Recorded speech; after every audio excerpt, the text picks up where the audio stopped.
चुनाव के बाद सत्ता में आने का सपना देख रही बीजेपी के लिए बुरी खबर आ रही है। एनडीए के घटक दल हरियाणा जनहित कांग्रेस के नेता कुलदीप बिश्नोई ने बीजेपी से कहा है कि वो अकाली दल को अपने कुनबे से बाहर करें। आपको बता दें कि कुलदीप बिश्नोई ने इसे लेकर बीजेपी को चिट्ठी भी लिखी है और कहा है कि अपने कुनबे से अकाली दल को बाहर करें। तो इस वक्त की बड़ी खबर आ रही है जो हम आपको बता रहे हैं। चुनाव के बाद सत्ता में आने का सपना देख रही बीजेपी के लिए ये बेहद बुरी खबर है।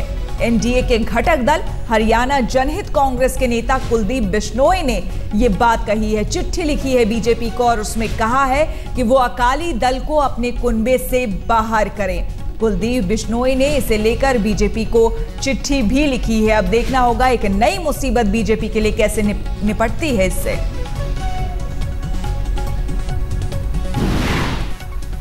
और क्या कुछ कहा कुलदीप बिश्नोई ने, ये सुन लेते हैं।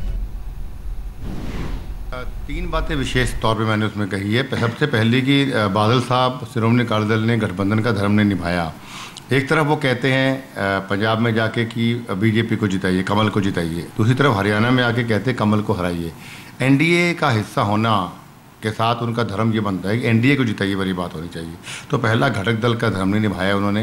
दूसरा, हमारा एनडीए की जो नींव है वो भ्रष्टाचार मुक्त देश की है और जिन लोगों को चौटाला परिवार को भ्रष्टाचार में सजा हुई है और जेल के अंदर है 2/3 परिवार, उनके पक्ष में जाकर वोट मांगना मैं समझता हूँ हमारे एनडीए के लिए दूसरा धोखा उन्होंने किया।